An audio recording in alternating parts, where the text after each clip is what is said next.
Alright, hello, welcome back to another video on this channel. This is R11 and Learning 11. Um, it's my 23rd birthday today, so it's 15th of April. And every birthday I do something around the number I turn. So I'm turning 23, hence 23 videos are going to go out today on my channel around the 23 learnings that I've gotten from this move abroad, from this international student journey, and everything that comes with it. Um, every year I do something around the number I turn. So this is something I thought, it's good. I spent three and a half years. I'm a little settled now. So why not talk about something that a lot of YouTubers don't talk about when it comes to mindset, the mindset shifts that are needed and the failures and the things that we go through. And the reason we actually start these channels, not to just give you updates for jobs, PRs, but also to give you the reality, the behind the scenes of what your mindset should be like. R11 and learning 11 is all about how to deal with a family member's loss when you're abroad. Unfortunately, I lost my father last year in May 2024. It was very sudden. Again, got a call, and this is me being transparent, not keeping any details from any of you. Got a call at midnight, booked a flight the next morning, had to fly back to India on very unfortunate news, obviously. My brother, my real brother, my big brother is in Canada. He had to fly back. It wasn't a good time for us, wasn't a good month for us. And the couple of months after were also very, very gloomy, sad, uncertain. Whatever I was doing, I didn't have any motivation to continue that. I was in a full time role. Um, Performance there dipped as well. Generally, as well, very, very worried about mom back home, doubting myself whether I'll be able to make it, support her, support my brother, support myself. And being 22-year-old, it's something that we had to deal with. We had to sort things out. And be coming from an Indian family, you're used to the male of the family handling everything when it comes to finances. So getting to know everything, your financial stature, your financial standpoint, where you are, what you need to do. So it was a very difficult time, but I learned a lot through all of that.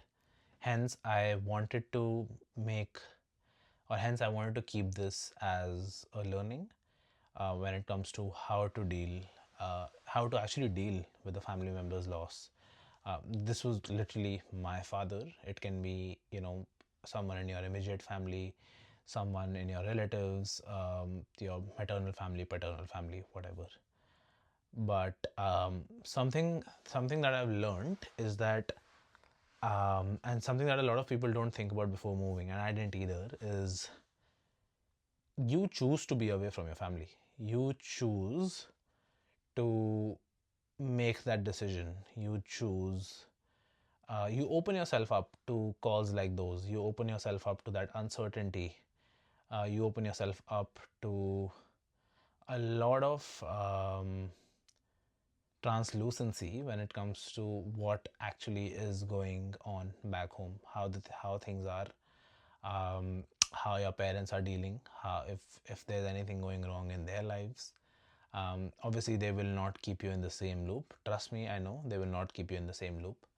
Um, so one thing I want to tell everybody is that you are choosing to do all of that. So it's nobody else's fault. It's not even your fault. But what I'm trying to say here is, when you choose to move abroad, you choose to move abroad in the hopes of, you'll get your family, you'll get your parents, you'll get your siblings here. But that may take a very long time. It can take you 5 to 7 years to get your permanent residency, then your citizenship, then a couple of years to get your citizenship, then to see whether there are PRs or any sort of visas available for your parents. How much do they cost? Currently, they cost like 50 grand or something like that per individual. So, do you even have that many savings? What sort of financial stature are you at? What sort of position in life are you at? Are you going to get married? What is happening?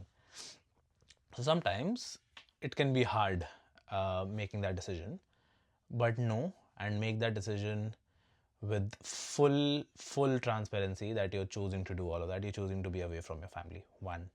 Second, when it actually happens, the one thing that I can say is be the person, be the pole of strength that people around you need. Now, I was very clear on how I wanted to act and what I was going to do. I did not give in to my feelings. I 100% did not process it when I was in India, but I was being the strong pole that my mother needed, that my brother needed, and I was focused on sorting things out. I was focused on sorting finances out, X thing, Y thing, how my mom will actually live alone at home, getting a 24/7 help at home.